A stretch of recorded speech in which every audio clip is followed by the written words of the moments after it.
have to start thinking in terms of problem solving, relating whatever you have learned in the class to the reality outside. For example, when you sit for computer science courses at Cornell, I have attended some of them just to see how things are. The problems that appear in each semester, while they all depend on the fundamental principles, they appear so different from the previous semester or the semester before. And students are encouraged to think. Therefore, you people have to learn to think independently. You people have to become proactive problem definers. Because quite often, the first step in solving a problem is to define the problem correctly. And you people will have to translate the learning that you get in the classroom to the reality around us. Looking at all of you, I have no doubt at all that you are of a different kind. You have a lot of confidence. You have a lot of hope. And therefore, I do believe that you will bring a new sense of rejuvenation to this IIT system. Because in the last 15, 20 years, IITs have lost all the sheen that they had once upon a time. Let me give you a very simple example. In 1967, when I was at IIT Kanpur, there were in the electrical engineering department, there were about 60 students to 70 students who had registered for PhD, probably more. But today, in the same IIT Kanpur, in the same electrical engineering department, or the computer science department to which I belong, if you have 5 PhD students, that will be a luxury. If you have 5 PhD students joining in a year, that will be fantastic. So therefore, what has happened is, the focus on research has gotten diminished in IITs. IITs have become just teaching institutions. We all know very well that that's not the way to go about it. Another piece of statistics, I'm told China produced 2,652 PhDs in computer science in the year 2004. And this was told to me by the CEO of Ericsson in Stockholm. And when I came back to India and checked how many PhDs we produced in computer science in the year 2004, it was 26. Now, some of you may say, no, not all Chinese things are of good quality. Even if you assume that only 20 of them are of good quality, you're thinking of 500 PhD students who have done a good PhD. Even if you assume 80% of our 26 PhDs were of good quality, you're talking of 20. Where is 500? Where is 20? So therefore, I think there is need for our IITs to focus on research as much as they focus on teaching. There is need for you people to become much more problem-solving oriented. There is a need for you to do independent thinking. There is a need for you to connect what you learn in the classroom with what happens in the outside world. There is a need for you people to look at problems around us and find appropriate solutions. I remember when I was doing my master's thesis, my guide said, no, this will be used in imaging in moon landing, but I knew that would never be used. And I said, no, come on, Hari, you're joking.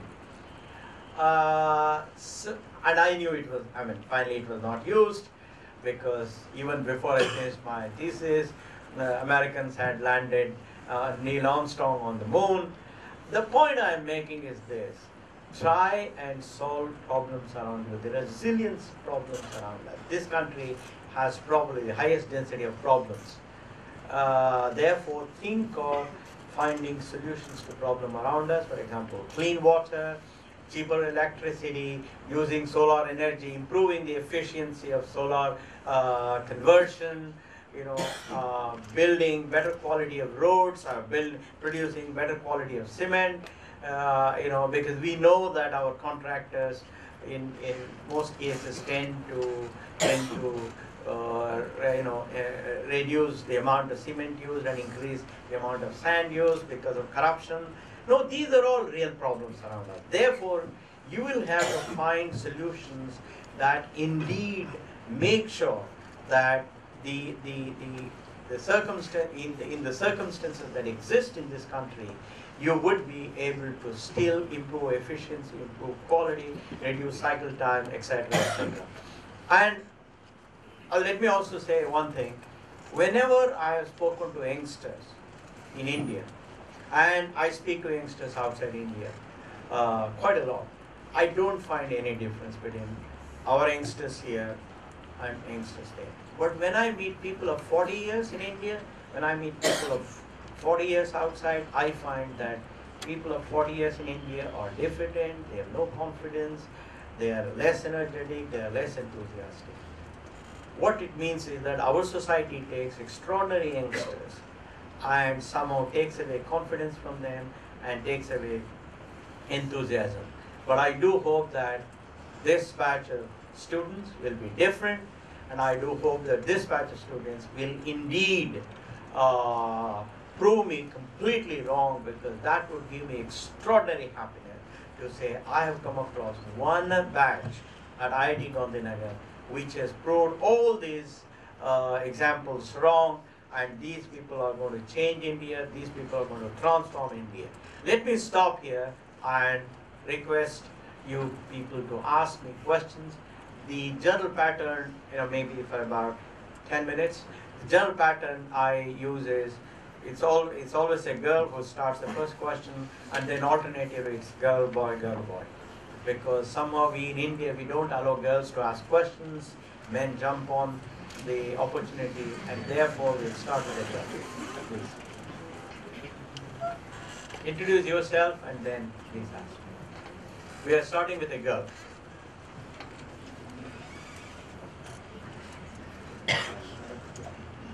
Don't tell me that girls are tongue-tied. Please, you must. If you don't learn to ask questions here, how will you learn to ask questions in the class? You have to ask questions in the class. You have to question the teacher. You have to question the assumptions. You have to show curiosity. You have to show that you just don't accept whatever is mouthed by the teacher. Therefore, please learn to ask questions.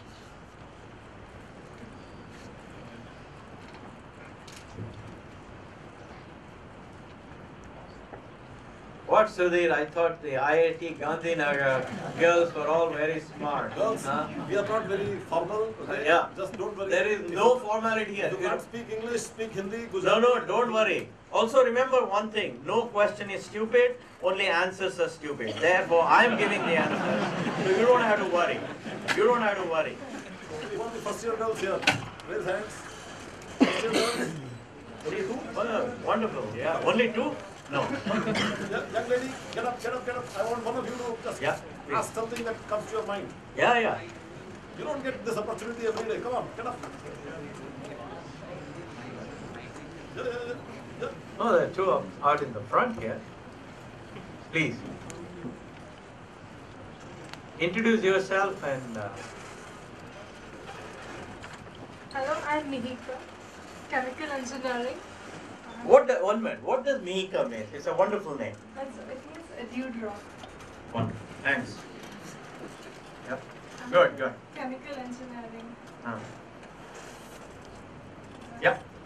Basically, what I've heard is there are, chemical engineering we can have, more scope in India and all, like for chemical engineering, like, new factories and basically, the companies, they need more chemical engineers, you can get, you need chemical engineers in companies which produce food products, with paints, dyes and all. So I think it's a versatile field, that's it. I think I'm not wrong. No, you are not wrong at all. I think one thing with India is that there is opportunity in every branch of engineering. I don't know of too many countries which have as many opportunities for bright, educated youngsters as India has. For a very simple reason. That is, we are still at a very early stage of our development. Therefore, chemical engineering, which is such an important subject, has huge opportunities. You yourself talked about food, you talked about paints, you talked about dyes, you talked about, you can talk petroleum, you name it.